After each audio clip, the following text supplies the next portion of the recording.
Hey guys, welcome back to another episode of Body Slammed. Frank here again, join with me as I am. TJ Everhart. Yeah, I was going to let you introduce yourself there. We have poorly planned intros, man. That's okay, that's all right, that's all right. Today we're going to be covering something a little different, something we haven't covered yet that I'm excited about. New Japan. That's why I'm here. Yeah, New Japan Pro Wrestling. One of the things that got me back into wrestling, and one of the things I knew we had to cover when we started this. Such a different style, but we'll get into it a little more as we get along. So we're covering night one of Wrestling Dontaku. This is a theme that will run throughout the night. Frank butchering Japanese names. And TJ making the save. Correct. Yeah, exactly. Because that's why you're here, dude. With the Nia Jaxes and the Chad Gabriels out there that you've had fun with so far. I love that no one calls me out on it, and they wait until I hit stop recording, and they're like, hey, by the way, did you know you butchered that entire name? Oh, I fucking love it. It'll be our thing. Yeah, that'll be the thing we're known for, being terrible. So Wrestling Dontaku Night 1, or as it should have been called, Bullet Club Civil War. That's pretty much what it is. Yeah. So I guess before we even get into matches, Bullet Club has had some hurdles recently. Yes. And this started, pretty much this year, January, right? Roughly, yeah. 2008's been a rough year for the Bullet Club. Really ever since Cody came into the Bullet Club, that there's been a little dissension. Which, yeah, I love Cody Rhodes just for that. Because you know that when he came in, you're like, oh, yeah, he's not going to play. He's not going to play ball. He's not going to play follow the leader. So we had the Fallout already. The Golden Lovers reunited. Kenny Omega and Kota Ibushi. Which really ticked off the Young Bucks, who then, they didn't leave, though. I love this about the Bullet Club. No one has left the Bullet Club. No.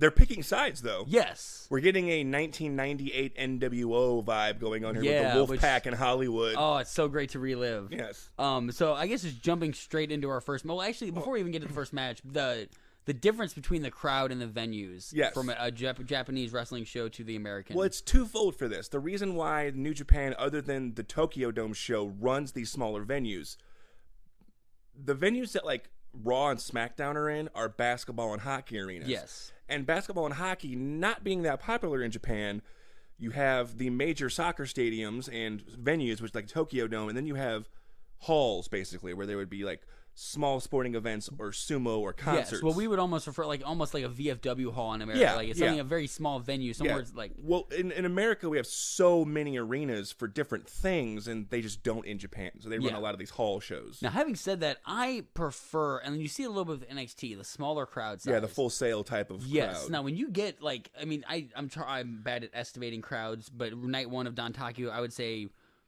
a couple thousand people, maybe. Yeah, roughly. Yeah, big crowd. You get a lot of energy. You get the crowd reaction, but you don't get there's not so many people that. Yeah, the fans are quiet for a lot of the match, and they will politely clap for the high spots. And I think that is the culture difference, which is something I had to get used to. What Dontaku is, well, both nights of it is like a cusp major show, a B show, like a not quite a Survivor Series. It's more like a Backlash or a Money in the Bank, where it's a big show, but it's not one of the big ones of the year. Yeah, because this is following up on Honi Kuni. Yes.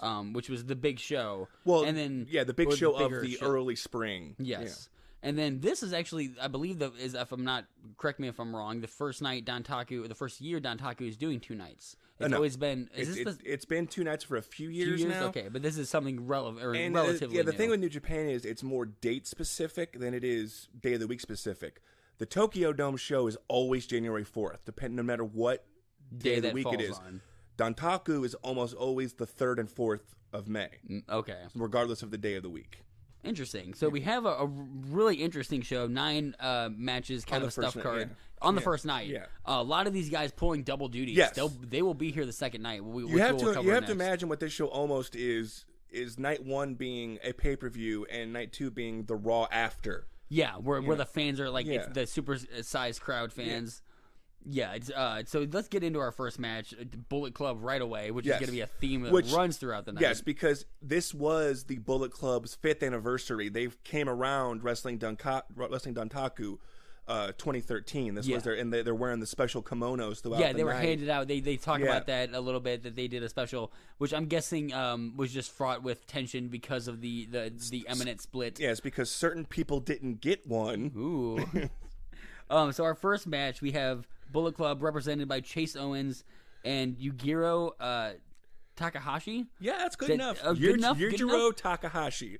Good enough is probably the best compliment I'm ever gonna get. Yes. I can't wait for someone on Twitter or just like someone to review us and be like, good enough. Yeah, that's all I want on iTunes. Really close. Yeah. Bullet Club taking on Shota Unero? Yes. And Yota Sushi. Okay. Yes. Young Boys. Yes. So this is something that I was shocked. Because I watched the first New Japan stuff by myself. Yes. I didn't even do the internet, no Wikipedia. Uh-huh. I put it on, and I was like, why are these young kids getting the shit beat out of them? Yes. Like, I feel so bad for them. So, wrestling school in Japan is nothing like it is here in the States. You cultivate a gimmick right away, and you develop who you're going to be. In America. Anyway.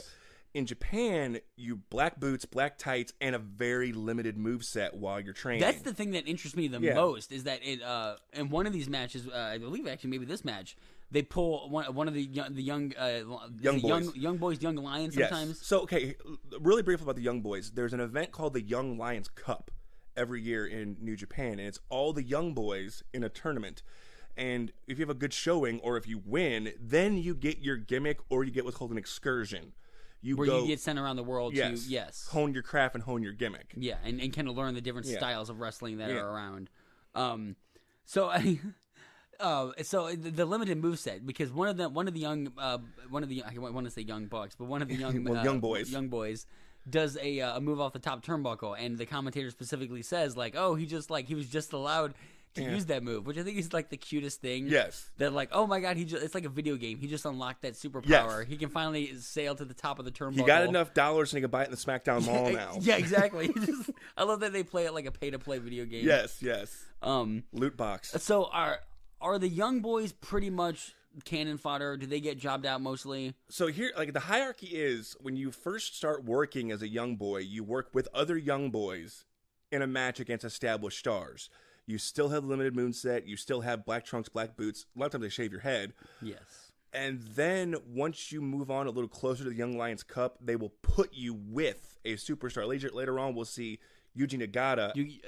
In America, I believe they refer to it as a heater. Yeah. Yeah. You get a superstar to shadow you, essentially. Yeah, you're job shadowing. Yep. And Yuji Nagata tags with the young boy against someone else later in the night. But we'll get to that when we get there. Yeah. So this first match, I enjoyed it quite a bit. Yeah. Chase Owens, I think is the only one of this match that I actually had any like prior knowledge of that I remembered. This might be me being a horrible racist American. It's hard for me sometimes to keep tracks of names and faces for people. Yeah. They're not named John and Smith. Yeah. So I do get confused easily. Yeah. Really impressed with the young boys in this, like the beatings they take and the bumps they take. So I mean, very stiff mat. You were beaten really in training. Like they will, like you'll see it later.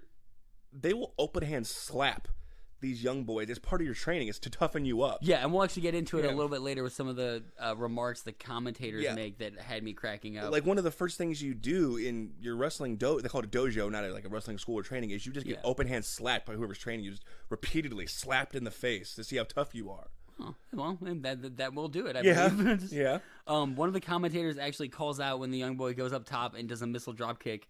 The commentator just says, I never understood the missile drop kick because you end up landing on your neck and head when you deliver it. It's true, but it's a cool looking move. Very true, but I was like, part of me wanted to whisper, like, suspension of, you're supposed to be, like, holding the belief together, dude, so not shitting all over it. How'd you feel about Yujiro, who is the godfather of the Bullet Club, the Tokyo Pimp? Do you like that gimmick? Do you think that's cool? Or yeah, I was a little confused by it. Like I almost expect to see something like that in American. Like, well, I will say though that the Bullet Babes are a lot hotter than Godfather's hoes. I'm just saying. Yeah, I mean, but, again, I think like part of me thought like, oh, Japan would be more progressive and like because I had heard rumors that like anything great you think in wrestling was invented by females. Like, a women wrestler invent everything great, and then men take it. Mm-hmm. So I thought, watching New Japan Wrestling, that there'd be a lot of great female wrestlers. But there's none. Not in New Japan Pro Wrestling. Yeah, there used to be All Japan Women's, which is a women's only promotion. That's where like Amazing Kong, Karma came from, and Bull Nakano, and to an extent, Alundra Blaze, Medusa trained there a lot. You will not see what they call Joshis, female wrestlers, almost ever in a New Japan ring. Yeah. I mean, the only time I think I've seen women are managers, essentially. They're eye candy. Yes. Which is that, like, if you're wanting to really make me feel like I'm in Attitude Era 2.0, yes, they treat women like crap. There you go. And the fact that they play a lot, especially the gaijin, the foreigners do that, you could get away with a lot more because, man, do they cuss in the ring. Oh, yeah. It's like, come here, motherfucker. Yeah, the amount of F-bombs that are dropped, I love that. That's yes. like, that must be the hardest thing to go from Japan to America and be like, I can't just curse well, up a storm. Gallows and Anderson, current Raw superstars, were, founding Bullet Club members. You hear them in the ring, fuck you! Yeah, I love that. So where would you say Chase Owens and Takahashi fall on the Bullet Club Civil War? Are they Omega or are they Rhodes? Or is it still undecided? Like they are probably undecided. I hate saying this. I like them both. They are not important enough to matter right now. Okay. It's kind of like... Is it the fact that the Bullet Club is so big that they're ultimately just people that fall by the wayside? You almost forget they're in the Bullet Club. Chase Owens, and again, I'm not disrespecting the guy. I like the guy. He is the also there. Yeah. He rounds out he's the opening match guy for the Bullet Club. So which is exactly where we are right now. Yeah. As an opening match though, it wasn't bad. I enjoyed it. Well, here again is where Japan is different from WWE. WWE will start you off hot with a match you really want to see. It might be an IC title match or a US title match. New Japan will build throughout the night. They'll start out with something that's cool, but not necessarily that put the butts in the seats, and build and build and build and build to the main event, where WWE will start you off hot, slow you down a little bit, build you back up. They'll peak and valley. Yeah. It's all elevation with New Japan. Really quickly before we continue, do you want to move your microphone a little bit? It's hitting, or the stand is hitting the chair a little bit. Okay. Yeah, that's perfect. All right. This match doesn't last too long. Is that a hallmark of Young Boy matches that they tend to wrap up pretty quickly? It's just get to your seats. The show is starting. And all right, here we go. Everybody. You get about 5 minutes to show off what you can do. Yeah. And I love, if you get a chance, everyone does, go watch an old Young Lions Cup from a few years ago. And I'm sure that's something we'll be covering in the future. Yeah, and you see forward. The faces, oh my God, there's Kazuchika Okada, there's Tanahashi. Wow. Yeah, and instead of in America, you'd see them. Oh, they're there, but they have a horrible gimmick. Yeah, it's Rocky, Balboa, with the horrible haircut. Here comes No Way Jose. Yeah, exactly. Where I'd almost prefer them to be like, just hone your craft, hone your moves, and then we'll come up with who you are. Yes, because a large part of who you are is who you are in real life. Yeah, turned up to 11. To some extent, a lot of the guys are. Yeah. Yeah. So the Bullet Club pick up a win. And with Yujiro got a hold of Tsuji on the outside, there isn't going to be anybody to stop this. Package, pop driver, say goodnight. Nailed it. You could count to 100 or even 5. Keep going, keep going. 2 more.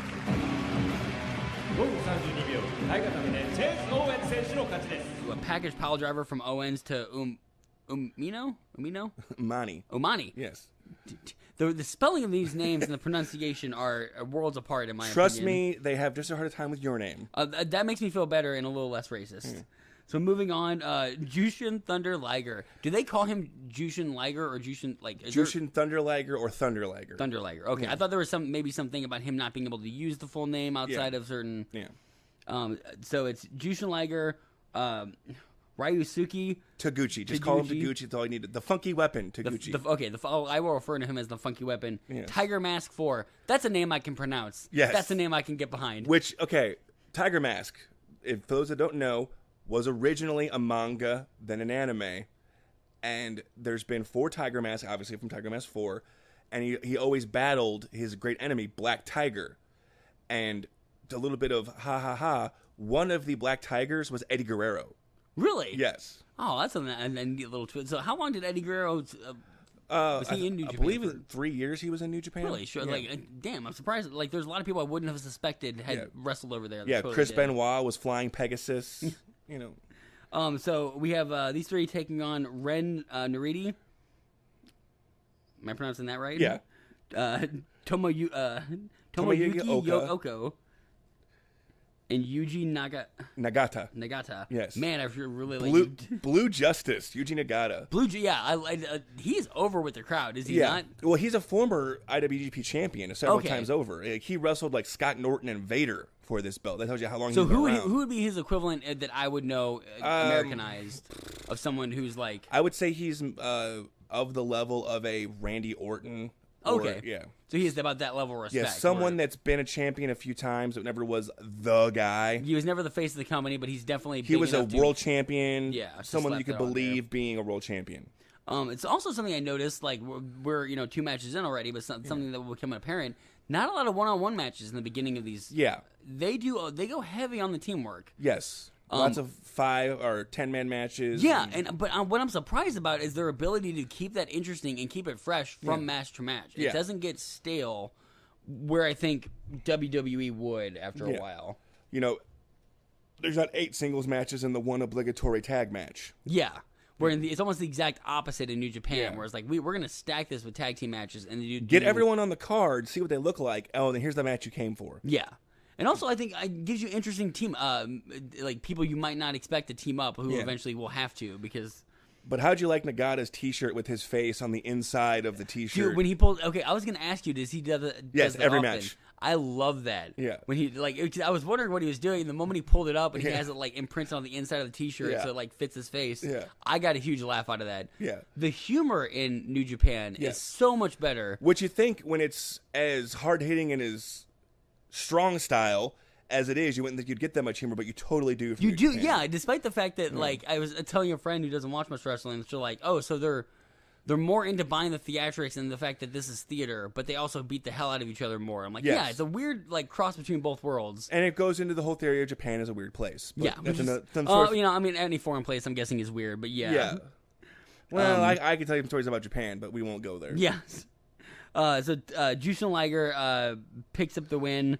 Does he even pick up the win? I don't think he does. Yeah, but it's amazing to me that as old as he is, because there's not been more than one Jushin Liger.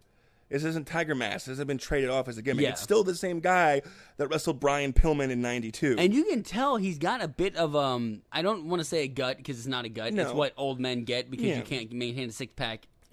However but he's still he is. very fluid in his movement and very incredibly impressive. fluid. Yes, it was shocking, and I love the fact that they wear the mask because you can't pin down age. But I know that I've been watching this man since the '90s. Yeah, and he has not slowed down his step. I first saw him in 1992, and it's 2018. Yeah, so. and it's nice to see him pick up a win. Taguchi picks up a pinfall over Narita. Yeah. And we're on to our next match. You are gonna have to pronounce. I'm gonna have to let you take this one over. All right, so we have. Representing the faction Chaos, Sho and Yo of Roppongi. Oh, wait, we actually missed one. Is it... That's the next match. Roppongi 3K, Rocky 3K, Romero? Yeah. Oh, Chaos. It's Chaos twice? No. Okay, Chaos is the group that Roppongi 3K is a part of, like the Bullet Club. I will edit this out if you just want to start over.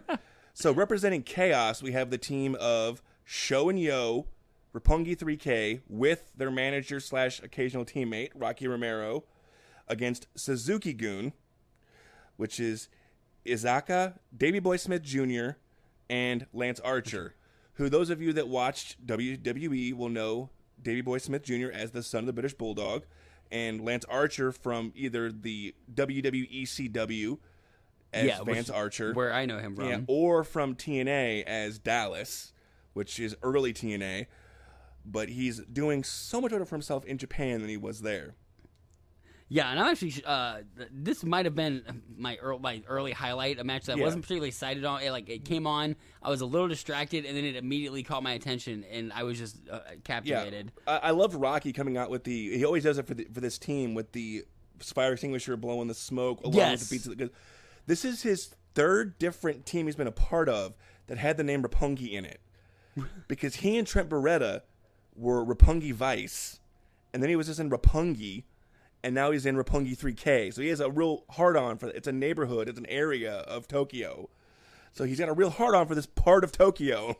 It almost sounds like a rapper, I'm no longer Puff Daddy. Now I'm Roppongi. Yeah, exactly. Yeah. I love Sho and Yo. These are guys I again don't know very much about. They were New young Japan. boys last year or year before. Even that recently? Wow. Because I'm glad for them. Good for them, man. Because they really deserve it. They're going to be junior heavyweight tag champs, which that's another thing. New Japan has I know the WWE has a cruiserweight division, Yes. There's definite lines of you can junior heavyweights and heavyweights. There's junior heavyweight tags. There's junior heavyweight championships. That's two different entities in the same company. Yeah, and actually, as someone getting in, a new fan, that's probably the hardest hurdle to get over is the sheer amount of titles that are available. But like, as going back to like you mentioned a second ago, that you thought that when I said chaos, you thought that it was a Roppongi 3K. They're so faction heavy in New Japan. They are, and in contrast to WWE and NXT, which is the brand I know the best, who have no factions. And you can have this whole night is faction you can have sub factions in your faction, like Roppongi 3K is a part of Chaos, or even Bullet Club, who seems at this point have 2 or 3 factions. The Elite and the Gorillas of Destiny and so forth. Really quick match, 2 minutes and 4 seconds. Yeah, honestly, there's really not much to say about it. Roppongi 3K pick up the win with a really interesting. So, is it Izuki? Suzuki? Izuki? Are you talking about the guy that they beat? Yes. Azuki goes to threaten the ref, which is a big no-no, I believe, in New Japan. Yes. Like, the crowd turn on him, and it's, okay, so you're supposed to...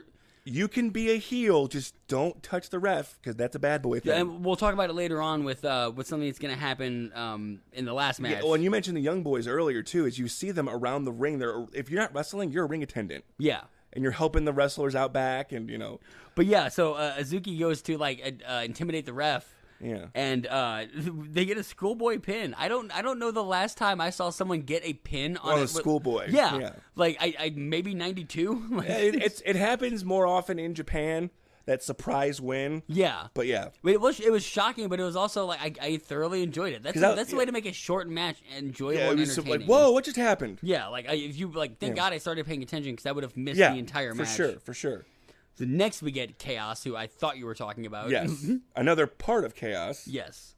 With actually what might be one of my favorite, I'm going to say that a lot tonight. Yeah. One of my favorite wrestlers, Switchblade Jay White. Yes, the second coming of Jay White. Yeah, well, the second IWGP U.S. champion. Oh, yeah. Who was the first being? Omega. Okay, so he is following in big footsteps. Yes. Which, again, is funny to me. A Japanese company has the U.S. title, and a Canadian and a New Zealander and both held the U.S. title.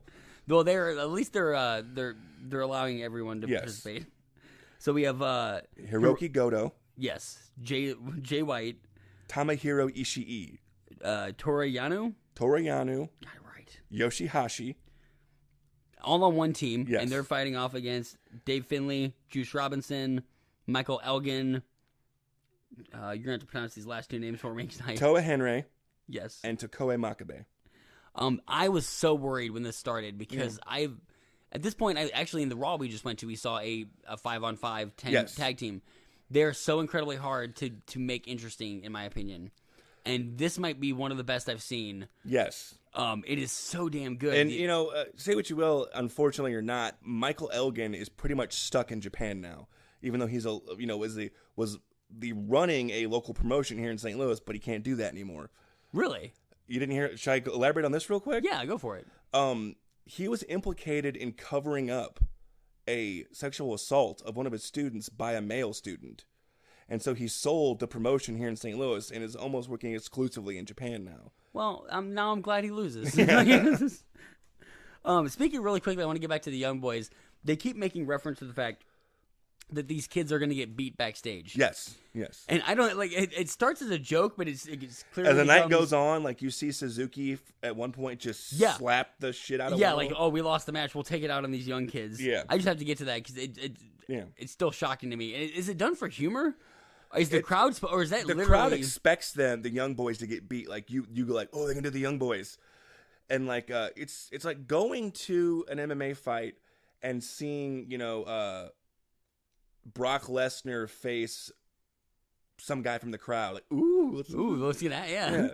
Speaking of Brock Lesnar, he needs to take notes because Jay White in this match does the best back suplex I've ever seen, and that is Suplex City. Well, yeah. Whereas a lot of Americans and Canadians grow up wanting to go to the WWE, Australians and New Zealanders, Japan's a lot closer. Yeah. They grow up. They watch a lot of WWE, but they grow up watching New Japan because it's almost the home promotion. It's just across. Yeah, hell of a lot closer than America than the States is. Yeah, seems more attainable to them. Yes. I love that German suplex. I reminded about 4 times on that move. And you look at Juice Robinson, a guy that was having a decent run in NXT, CJ Parker, but probably wasn't gonna go much further than where he was. Yeah. Comes to Japan and he's a star. Yeah. And if at the very least what he does is he makes himself that much more valuable if he does want to go back. Because I mean it's they hop around quite a bit today. I think there's a lot less animosity towards someone leaving and coming back than there used to be. Going from WWE or NXT to New Japan is almost like going to WWF to WCW back in the day. Oh, I don't think it's quite as bad because I think back then if you left for Ted Turner's company, you were a traitor. Yeah, especially in the early years. They sure as hell would bring you back if they wanted to. That's true. Yeah. But I think nowadays they're starting to cause I don't think they see New Japan as the threat that WCW because they don't pull in the numbers. Because I mean, Juice and Liger worked an NXT show. Yeah, so they're obviously not worried about it. They're not siphoning fans. I think at this point they realize that hardcore fans are going to be into both of them regardless. Yeah, New Japan has had working relationships with every wrestling company you can think of. Yeah, they worked with TNA, they worked with Ring of Honor. They back in the 80s and 90s they had a relationship with WCW and WWF. So, which is, I mean, honestly, the way you're going to conduct business, I think is probably the best. Antonio Inoki and Hulk Hogan worked at Tokyo Dome. Yeah. So, what do you think about this match? Of all the 5-on-5. I am much more used to, because I've been watching New Japan for a few years. I know how they operate, so I look forward to these multi-man matches because one of the gripes I have a lot about WWE shows is I might tune in to see someone or go to a show to see someone and them not be on the card because they got to get those 8-9 singles matches in. Yeah. At least I got to see Kota Ibushi or Switchblade. It wasn't a 10-minute match, but he was still there. Yeah, and despite the fact that they were a 10-minute match, and I don't even know that everyone got a chance to actually tag in, but everyone contributed. Yes. Everyone was pulling someone off the apron, they're battling outside. They still did that multi-man tag tropes where there's the breakdowns and everyone gets in the ring. And one team gets a kick in, and then they get taken out. And the saves right before the 3 count. Yes, but the timing, I don't know. Do you know, do they plan matches out in New Japan the way... Because in WWE, it's kind of like certain people play their matches, certain people don't. It's the same thing in New Japan. It depends on who it is. And a lot of times it goes down a language barrier. If you got a gaijin and a native worker, they might plan out more ahead. Because they can't call spots in between. The referees play a bigger part in New Japan than they do in WWE. Do you think most of the rest bilingual? Yeah. Tiger Hattori, the older referee, the main referee, the Earl Hebner of New Japan, lives in New York. Oh, really? Okay. Yeah, so permanently? Yes. Oh. And what did he fly to? He flies back to Japan to work the shows. That's awesome. So Chaos picks up another victory. Yes. Gotta say, it's a good night for white people.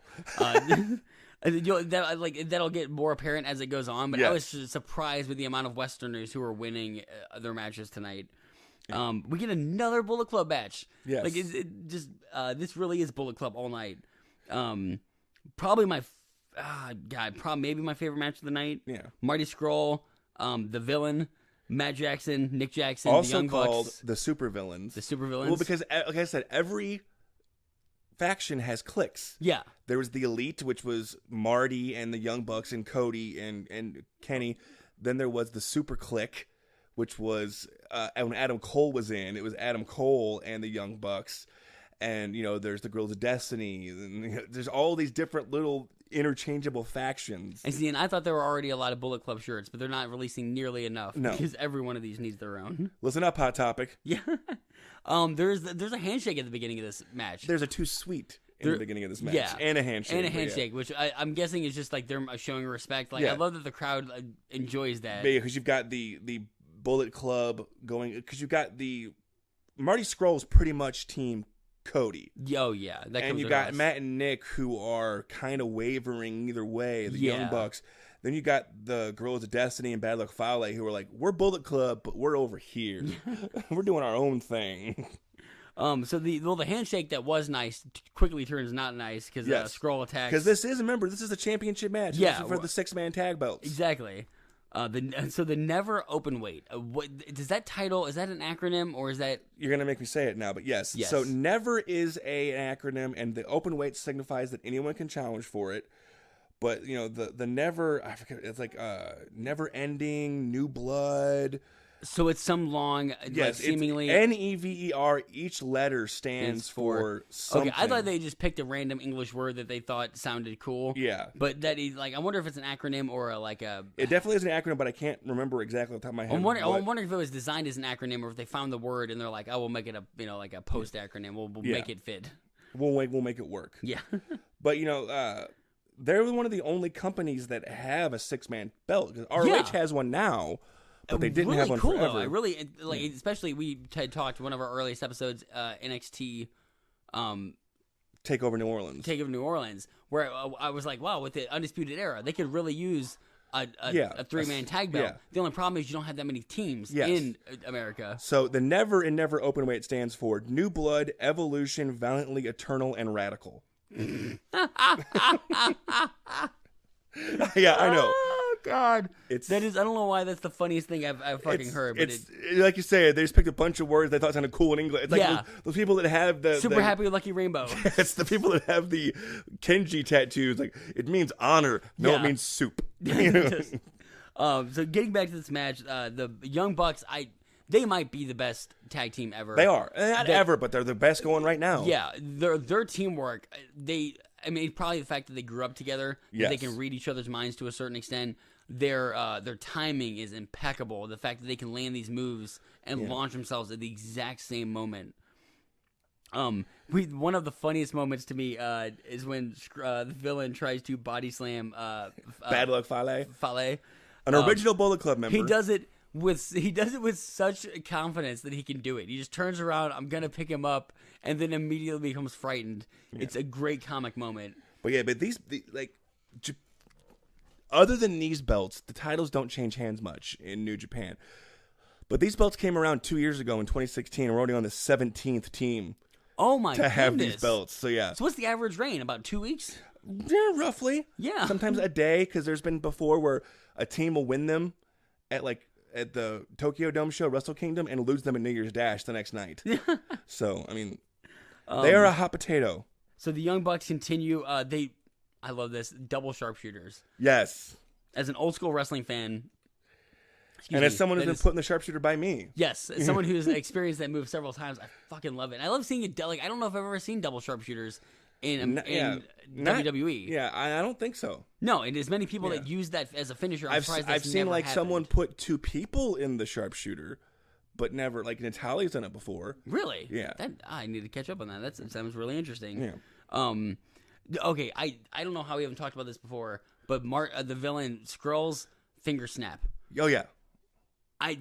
Oh my god, that looks so painful. Brutal. Yeah. It looks like the goofiest, funniest move until you hear it, and then I'm gonna put the sound in right here. Yeah. Because it's fucking insane. So this is Marty Scrull shows how you could cultivate a character so well, because when he first came to the attention of Western audiences and the main wrestling audience, it was in the TNA version of Tough Enough called British Boot Camp, where he was Party Marty. And he was like a No Way Jose, Adam Rose type of party guy. And he's not that anymore. He's the villain. He plays this. I love his umbrella that he twirls, and it's. And if you ever see him come out, they don't do it in Japan much because of the respectful crowds.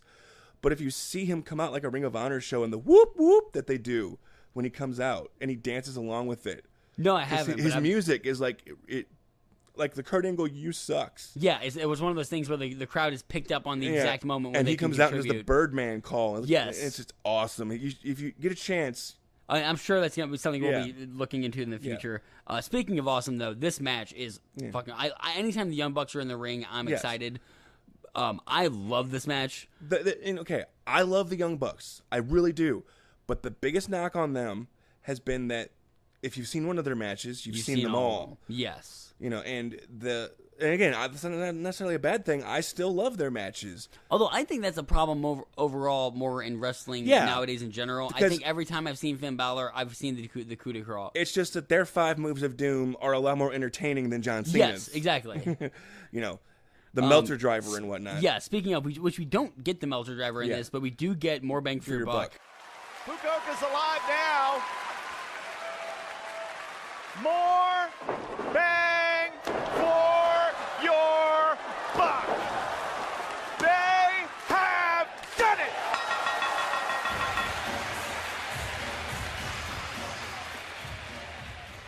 I might prefer that to the Melter driver. That was actually the move that made them famous in the first place, just right? because my hatred of Dave Meltzer, but that's beside the point. That needs its own whole podcast about TJ hating that man. All right, next up, we have yet another New Japan Pro Wrestling faction, and one of my personal favorites, Los Ingobernables de Japon, represented by Hiromu Takahashi, Bushi, Evil, and Sonata. Oh, and Tetsuya. Can't forget him. Yeah, well, he's easily forgettable. Yeah. Taking on another faction in New Japan, Suzuki-gun. It's faction night here in Japan. Yeah, their leader, Minoru Suzuki. The English superstar, Zack Sabre Jr., Tagichi, Yoshinobu Karumu, and El Desperado. Actually, before, because I have some questions about this, but before, we actually did miss one thing last time. Yeah. After the Young Buck Bullet Club match, we got a tease for Bone Soldier, which I just want to really quickly mention. Yes. Bone Soldier didn't exactly have the greatest reputation, nor the greatest one-loss record. Not a lot of tears were shed upon his departure, but apparently Bone Soldier will return. We'll see what happens. Maybe he could put Bullet Club all back together. Maybe that's just what the faction needed. You don't believe that? Not for a second. The only thing I know about Bone Soldier is that he won Worst Gimmick last year, or 2 years ago. Yes, from fucking So Dave is Meltzer. this so much, like, people aren't excited? The crowd people were wondering, like, why are you bringing Bone Soldier back? Yeah, that's like if WWE was like, guess who's coming back? Doink the Clown. Like, why? Motherfucking James Ellsworth. Yeah, like, what's the point? I just had to say that because we missed it, and I was like, I cannot let that slip. All right. But going back to LIJ. I'm sorry. Yeah. Tell me a little bit about their history, because this is, like, you told me a little bit, but so we discussed earlier about the young boys, and once they graduate from the dojo, they go on what's called excursions. They go to the U.S. They go to Ring of Honor. They go to Mexico. I believe. Mexico. They go to CMLL. Some go to Germany, right? Yes. Where they have a big Or they might go to ICW in the UK, or just they leave Japan and learn another style and absorb that. What happened with LIJ was almost like when there was an NWO and then NWO Japan. There is a Los Ingobernables in Mexico and CMLL, which is the big Rudo, the bad guy stable, the Ungovernables. It's all of the really bad luchadors, the Rudos. And Tetsuya Naito went over there and fell in love with the Mexican culture and the Mexican style of wrestling, and brought it to Japan with Los Ingobernables de Japón, the Ungovernables of Japan, to the point that he cuts promos in Spanish now. Oh, that is fantastic. And is this like, I hate to use this term, kayfabe? Like, he actually did just like go over there, love it, and then he really absorbed that culture and works a lucha style, which is exactly what they want from an excursion, right? Yeah. Like, as you saw it all the time especially in WCW. You know, Yuji Nagata came over here, and in TNA, you know, Okada came over here and was Samoa Joe's limo driver. You know, yes, he was. He was Okado. He was basically the Green Hornets, you know, sidekick Kato. Yeah, just Kato. It's like, that's been a bad idea. But anyway, so LIJ has a really fun match here. They have a really nice style. Yes. How long have these guys been partnered up so far? These about 2 years. Okay. Yeah. This is another 5-on-5. Like, yes. This is like more faction warfare. Yeah, and I don't think you would ever get this in WWE. Outside of like 80s and 90s Survivor Series. Yeah, exactly. But I don't think nowadays they would put two of these matches. This is like one and done. Whereas versus New Japan, like, we can do two and we can make them each their own separate match completely. Yes. And this one does have a completely different feel than the Chaos match we saw earlier. Yeah, and like Tetsuya Naito is the current IC champion, the Intercontinental Champion of New Japan, and refuses to wear the belt because he has so little respect for the belt. Like, when he won it before, he tore it apart and threw it because he thinks New Japan has too many titles, and he won it from Suzuki. So Suzuki, who cherishes this belt, is watching this person who has no respect for it just Doesn't even wear it out. Oh, that's awesome. That's really... I love the little stories they're telling that I am missing because I don't speak the language. Yes. And the commentators are more focused on making jokes yes. than telling me what I'm missing. But I do love Don Callis and Kevin Kelly on commentary. Oh, I absolutely love them. But it's a lot like if me and you were to ask to do commentary and then like forgot to actually inform people of what was going on. We would start bullshitting and then, oh yeah, the match is happening. Yeah, pretty much what we're doing here. We're like, what match were we supposed to be talking about? At a certain point, pretty early on in this match, there are no teammates on the side on the apron rings. They're all they're not even fighting. They're standing down, just letting two guys go at it in the ring. For sure. Which is really interesting. You never get that in. And you see the young boys almost trying to be lumberjacks, like get back. Yeah, like but fearfully because they know they're going to get the shit kicked out of them. Yes, which happens at the end of this match. But hey, we'll get there. Can I ask Suzuki's hair? Yes. Is there a how? So he lost his hair a while back. Okay. And when it grew back, he always had that weird kind of zigzag shape. Yes, it's hard to describe. If you make you look up a picture of him, he had the almost sumo man bun thing in the back. Yeah. And that got shaved off. So now this is the remnants of what that was. Okay, because when I saw him, my first thought was, did someone take a magic marker and try to draw hair on his head? Yes, he has that, 80s kid and play fade going on. Yeah, he totally does.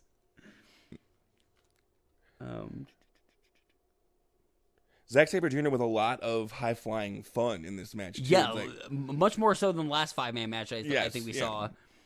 Some of the his high flying actually is probably the best I've seen all night. Yeah, of all of them. Just because he the fucking height he can get and the distance between ring ropes and mat he can make. I would love to see like Zack Sabre Jr. and Will Ospreay. Yeah, oh my god, Ricochet. we will get to Will Ospreay in a minute because that's a man I do love. Yeah. So do you want to get to the end of this match? What exactly? So Evil wins. Yes. What is his move also called Evil? Yes. Okay, that confused the living shit out of me. Like when I was reading it, and it was like Evil won by using Evil. Yeah, he wrestled as himself, Watanabe, before he joined up with Lij and became the Prince of Darkness Evil. So which is a gimmick I actually enjoy. I really do. Kind of like the NJPW Undertaker almost. Yeah. But the end of this match is not even the most interesting part because we get a reappearance by the Young Bucks afterwards. Yes. Now, seeing as we're kind of playing with the big boys, Nick, I think it's about time we make a big boy decision. We're the Young Bucks, the best tag team in the world.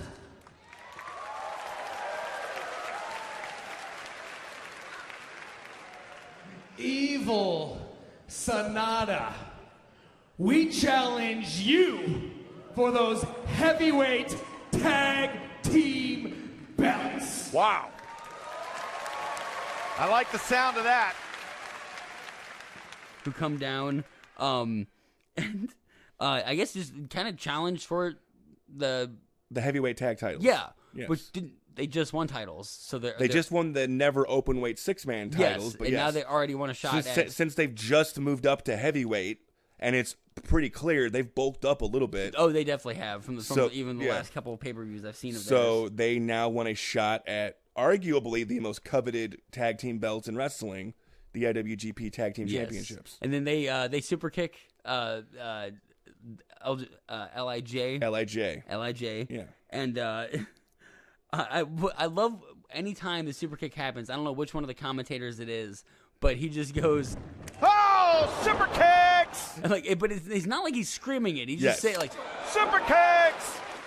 When they were in Ring of Honor and Steve Corino, the former ECW wrestler and now WWE trainer, would be like, "Super kick party!" I love that as the Young Bucks are walking down, one of them in the ring is like screaming their name, and Nick walking down is like, "Yeah, I know. That's my name. I know. Yes. Think about it. Go ahead and ponder. Let me know." They're really good on the mic. I love the confidence and the cockiness. There was a show last year where Okada was wrestling. You hear this quiet crowd. This woman in the crowd, Okada! Okada! All right, so moving on, we have Chaos again, man. Like Chaos is the homegrown faction, whereas Bullet Club, other than Tokyo Pimp, is Gaijin. This is all of the big time local, not local, but homegrown New Japan wrestlers. Yes. Other than Zack Sabre Jr. Yeah, and representing Chaos Well, he's in Suzuki-gun, but... in this match is Kazuchika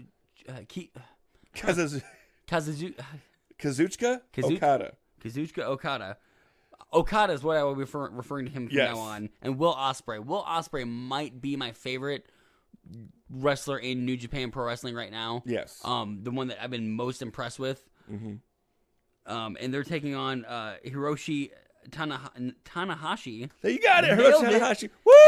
And Kushida, which I also nailed. Yeah. Yes. Round of applause for me. There you go.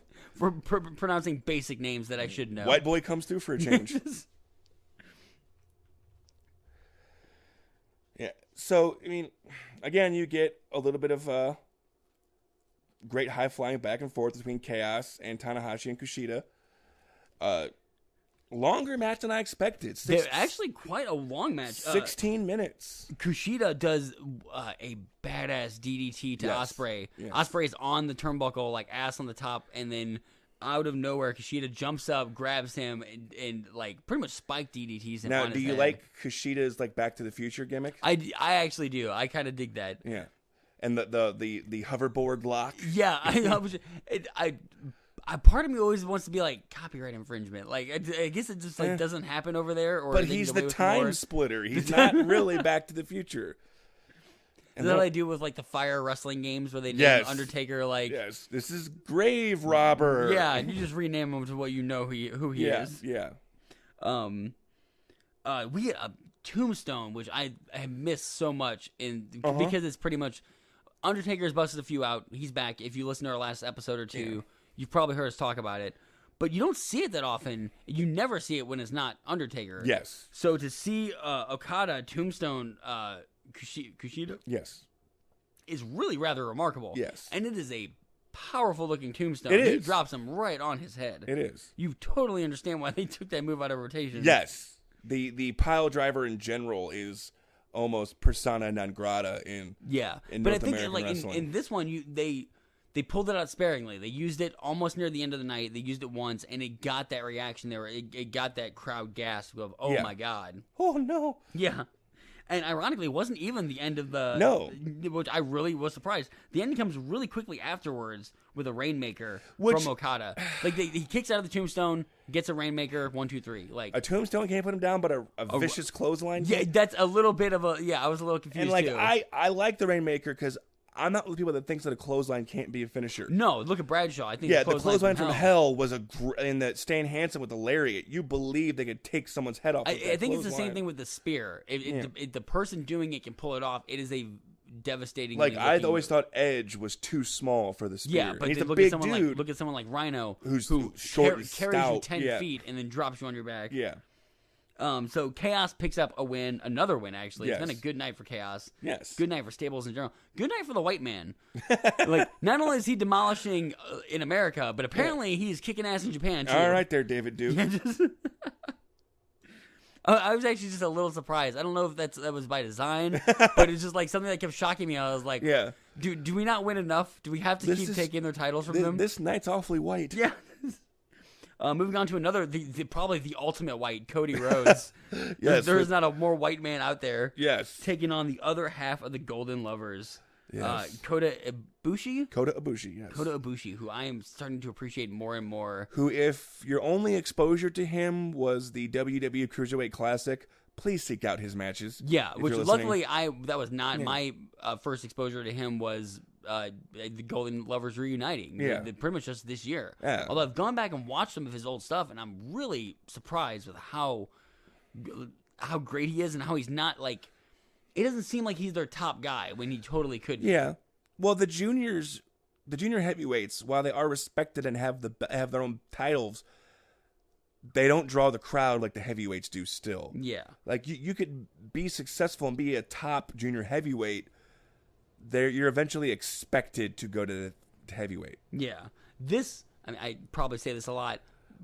An amazing match. Yeah, this might be great. My favorite. Speaking of high flying, there's a couple of times in this match where they get some like airplane height. And our first introduction to horror that are Japanese tables in this match. Yes, but even before we get to that, I want to get back to the intro. Cody his entrance. Just a very simple thing they do when Cody gets into the ring. They do Dutch angles. Yeah. Like as someone who went to film school and appreciates and like studies film, just turning your camera sideways does so much for Cody's entrance. It gives him this villainous. Yeah. It's unmistaking. This is the baddie guy. And even though like Dusty Rhodes didn't really work heel, he must have taught Cody something. Because damn, he plays a great heel. Cody plays the best heel. Yeah. With the championship ring that he has. Kisses. And it's such a jock move. He actually, because a lot of wrestlers do Q&As on Twitter. They're like, I'll answer 10 questions. Use the hashtag ask whoever. Yeah. His like, oh, my answer 10 questions. Use the hashtag kiss the ring. So let's getting back to the tables. Yes.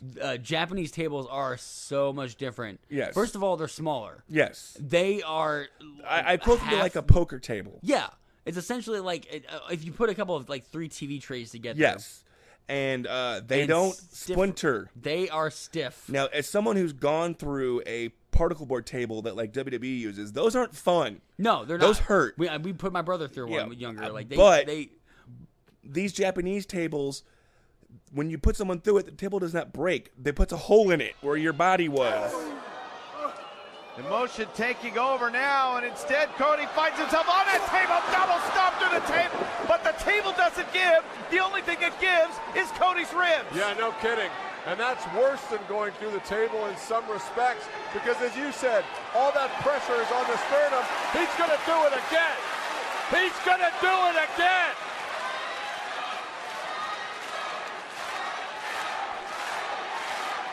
And something tells me this time Cody is going through the table, Kevin. Oh my God. Oh, this is horrible. Cody's back is bleeding. Yeah, Kevin. the flesh-ripping shards of table. Cody's waiting because he's like, you're going to do this again. Oh, you're going to do this again. Shit.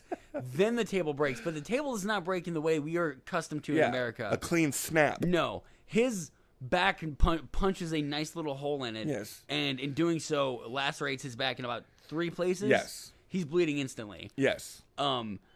Best table move in years that I have seen. If you watched Kenny Omega and Chris Jericho's match from Wrestle Kingdom 12. Yeah, they do some cool table spots. They do, yes. In that match too. And I thought that would be hard to beat, but I thought this was as simple as it was. Cody took those 2 bumps, and I think the fact that it didn't break and they went for the second one made it even, because I don't think that was the plan. No. I think the plan was the table's going to break and we'll move on. I would, again, not knowing what I know, I don't know that for a fact, but it looked like that to me. Yeah, and if not, they're just the greatest actors in the world. What I love is that, because it breaks the second time, but Cody's still on top of it. There's just a whole punch. I really wish Kota would have went up a third time just to see Cody's face and been like, no. Oh, God damn it, man. No. Despite that, Cody actually does pick up the win with a fucking brutal ass move that I guess is the first time he's ever broken out, the Din's Fire. Now he's got him up. I haven't seen Cody use this before. He's talked about it.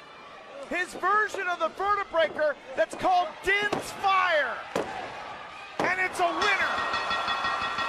Cody has beaten Ibushi here at Wrestling Dontaku. Din's Fire looks really awesome, by the way. That's a move. Okay, it's a kudo driver. I actually look it up. It is a the move first that time I exists. saw it was the Hurricane using it as the vertebreaker. Yes, a move that I would never take. No, I would never give that move because you have the full weight. I mean, for anybody who's never, because it's hard to tell you in audio, but go look it up. Look up the kudo driver. Yeah. Because essentially you have someone on your back, you drop down to your ass, and their entire weight goes on your spine. Yeah. Like I thought Cody would have broken his back doing that. Yeah, it's not pretty. No, but it's devastating. Yes. It looks like a great It looks finisher. pretty, and but it allows Cody to pick up the win. Chalk up another win for the white man, demolishing it tonight, man. And then we get to our final match, our big finale. This the is main big. event of night 1. Yeah, this is by far the longest match tonight. Yes. Kenny Omega taking on Hangman Page.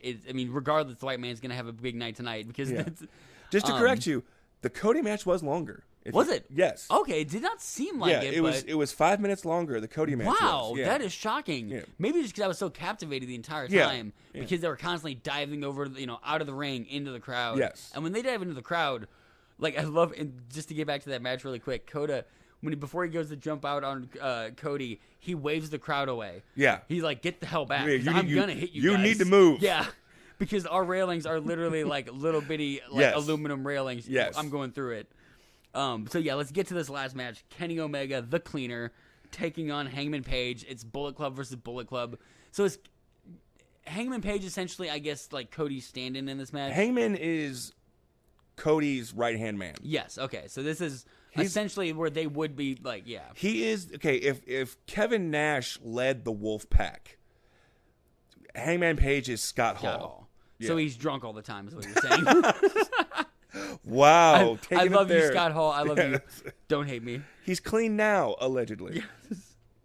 What like I love this match. It was great. And as a way to end it, I almost am like I have not watched Night 2 yet. I'm excited. I don't know how you're gonna to do more than this. Yes. This was a brutal match. It was. These two men beat the living hell out of each other. Yes. And even before they got there, so even before the match begins, Cody attacks Omega. Yes. Cody Rhodes, who back still bleeding. It's funny because he just left the ring and then he comes back and he suddenly has a lot of energy now. Yeah, and if you notice, like in the ring in New Japan, there's all the adverts, obviously, which is different. They don't change the mat out like they do in WWE. There's usually fresh canvas. Yeah, even when we saw the live Raw recently, they would change the canvas. There's still blood stains on the canvas. Oh yeah, it's old school in that respect. Yeah. Which I kind of like is they're not the history is there. So yeah, Kenny Omega and Hangman Page taking each other on. Kenny Omega blonde again because you can't be a golden lover with silver hair. Yeah. Oh, that's nice. I enjoy that. So he was golden haired when he first got in, right? Yes. And then he went to the brown dark hair with the blonde the silver hair with the black strips. Yeah. Okay, and now this is his first appearance fully blonde again. Yes. Does that signify anything, or is that just him? It's not like a different personality. It's not like him taking on the Bullet Club. This is my faction. Yeah, I know. I think it's just like an anniversary show thing. It's been 5 years. I'm more because he comes out in a Golden Lover shirt. Yeah, he does. So with the Bullet Club robe on. Yeah, so he's kind of combining honoring both factions. I thought it was honestly that he was doing so much cleaning, he got a little bleach in his hair. And, things happen. Shit happens, man. Yeah, clean up those bodies. Yeah. So Kenny starts this match at a major disadvantage, being attacked by Cody. What I love though, so Cody comes down, he helps Hangman Page, they beat the hell out of Omega, and then the bell rings, and Cody can't interfere anymore. Yes, because they are very serious about the DQs in New Japan. Is so funny to me that he's gonna be like, I'm gonna sneak up and beat this guy, and then ding ding ding. Oh well, I can't do anything. I gotta follow the rules, guys. I was just looking at Hangman Page like I tried. I got as many shots in as I could. Did the best I could, Adam. I did the best I could. Really back and forth. Hangman Page, despite starting at a disadvantage, quickly picks it up and is giving just as well as he's getting. I'm a little surprised that both of the Westerners were picked to end the night. Is this something that's common? Night one. Of night one, okay. So is it because it seems like in contrast to WWE where we don't like our foreigners, and not that we don't like foreigners, we love foreigners as wrestling fans. Yes. But it seems like the bookers and the writers don't give them the opportunities. Yeah. It doesn't seem to have the same problem in New Japan. No, Gaijin are over. Yeah. Vader is while he's a legend in the U.S., he is a god in Japan. Even someone like Brock Lesnar is revered in like some Japan. names that you might not think of as, Hall of Fame top level names in the U.S. are huge over there. Like, Scott Norton from the NWO, huge name over there. Bart Gunn, who is a name here, but not he had a huge run over in Japan. Wasn't that just because he knocked out Dr. Death? This is before. Oh, really? Yeah. Nice. So getting back to this match, and Dr. Death. Oh yeah, and Dr. How do you feel about Hangman Page? Like, he might be my favorite of the current Bullet Club stable. I never like anybody who is the bitch boy of someone else. He's Virgil to the $1 Million Man. Yeah, oh yeah. But I like him as a wrestler. Yeah, and I think he can. He's proven today or in this match that he can headline. The one time you're going to see maybe a Western style interaction is the Terminator spot that Kenny does. Yeah, where he comes down. They do the Terminator clap. Yeah. Oh, do they really? Yes. Oh, that's awesome. So the fans are they're essentially, it's very similar. The cultural difference is there. They're just as rowdy. Yeah, at times in their own way. when they're told to be, or like when a big spot happens, you'll see like polite clapping. Yeah, you're never going to hear a lot of chants or wooing like you will at a Raw. Yeah, or you do get some gasp though, and you get a lot more laughter. Which I love. They are very good about appreciating the jokes. And in WWE and in the US, WWE is fringe entertainment. Most wrestling fans don't admit they're wrestling fans amongst mixed company. In Japan, wrestling is as legitimate a form of entertainment as a drama or a comedy. Going to see a New Japan show is like going to see a play. Yeah. Or going to see a movie. And you see that almost more like watching the crowd, it seems to be much more like there's a father and his daughter. All right, there's a family. The Pharrell Williams song, Happy. Yeah. They filmed a version of that video that was just for Japan. And all the people dancing were New Japan wrestlers. Oh, so they're the equivalent of like, I mean, it's not that they're not popular over here. You have Cena going on late night talk shows. Yeah. But they're more like... They're more ingrained into popular culture, and they're more accepted. Nobody looks down on wrestlers like maybe some people do here. Yeah. Oh, they definitely do here. Yeah. Which, if that wasn't the case, it wouldn't have taken us so long to start a podcast, because I would have known most of the people I knew watch wrestling. Yes. Hid it from me. Well, that's that. Yeah. So getting back, so Kenny Omega has been, so we've had 5 years of the Bullet Club. Kenny's been the leader for a little over a year now? A year and a half. So ever since AJ left, so 2016. Which is, he took over the moment AJ left. Yeah. Well, okay, so he betrayed AJ, but then he's a face now. Yes, essentially. Okay. Did they ever like intentionally do that, or did people just love Omega? It kind of morphed over time when Cody came in as the ultra heel, the slightly less heelish Kenny Omega became more babyface. Yeah. And this is, I love that about the story they're telling with the Bullet Club. Yes. Whereas the NWO, the entire NWO took, 3 years start to finish? The main, I would say the good part of the NWO was over in a year. Yeah. Whereas, the Bullet Club has been going for 5 years strong. And we're just getting to the point where, they seeping into American culture. Yeah. I mean, their shirts are in fucking Hot Topic. Exactly. And not only that, but they're doing this now where they could destroy it, they could rip it apart, but they're getting to a really interesting, if they do completely break them apart. You have a faction who is running a 10,000-seat event on their own, and they sold it out in half an hour. Yeah. For those who don't know, we're talking about All In. All In Chicago. Yeah. Bastards. Yeah.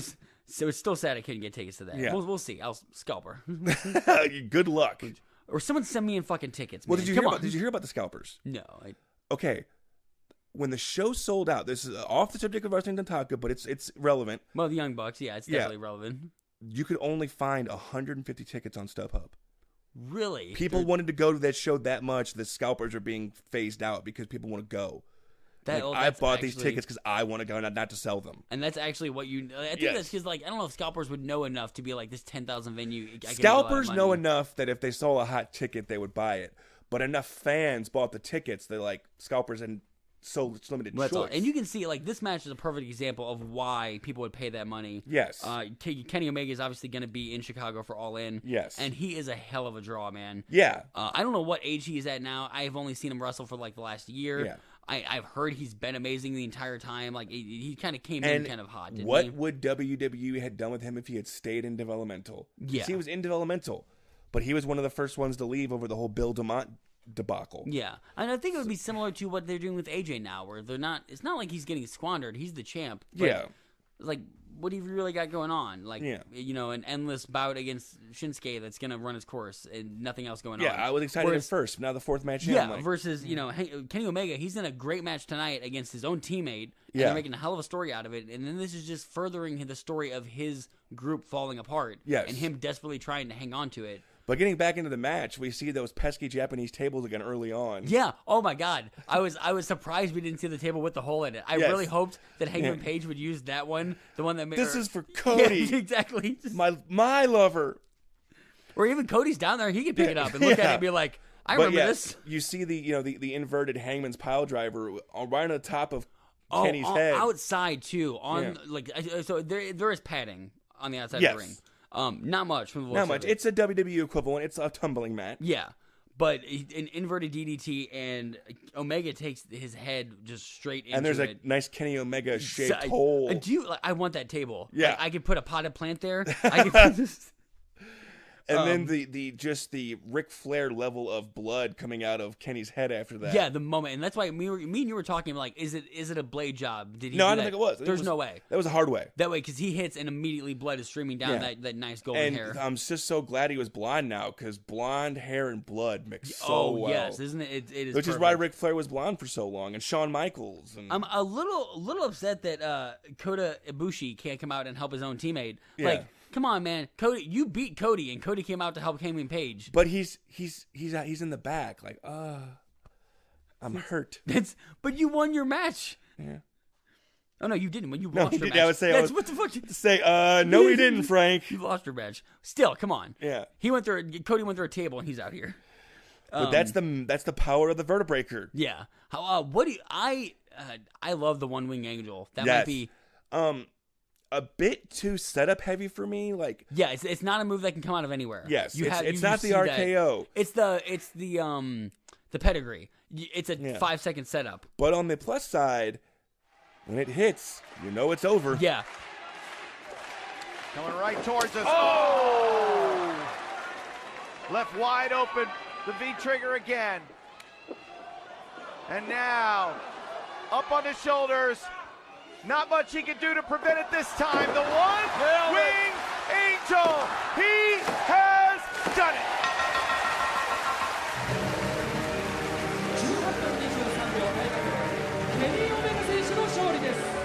A brutal war. Omega's the winner. Great effort by a great young athlete, Hangman Page. He just happened to run into the god of pro wrestling himself, Kenny Omega.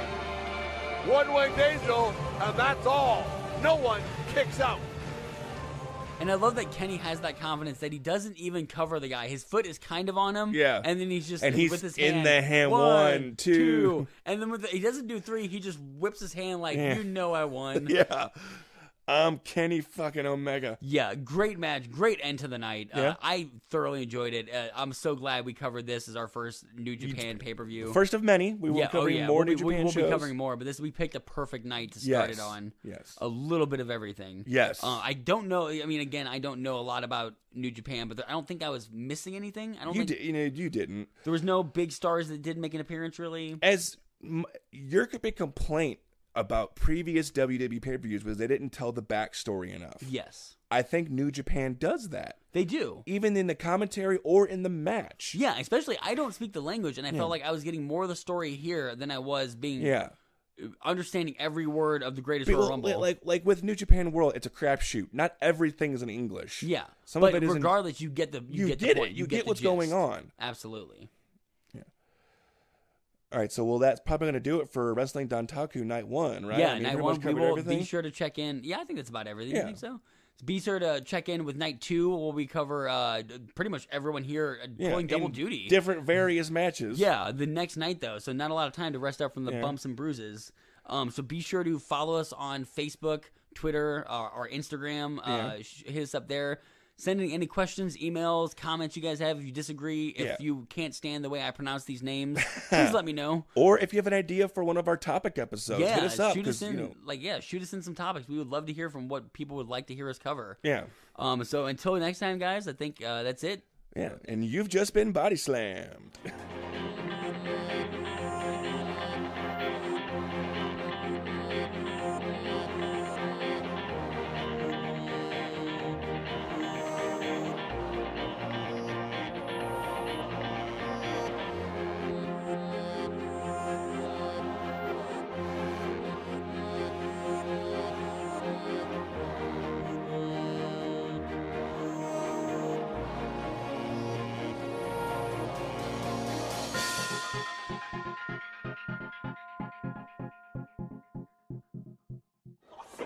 Super kick.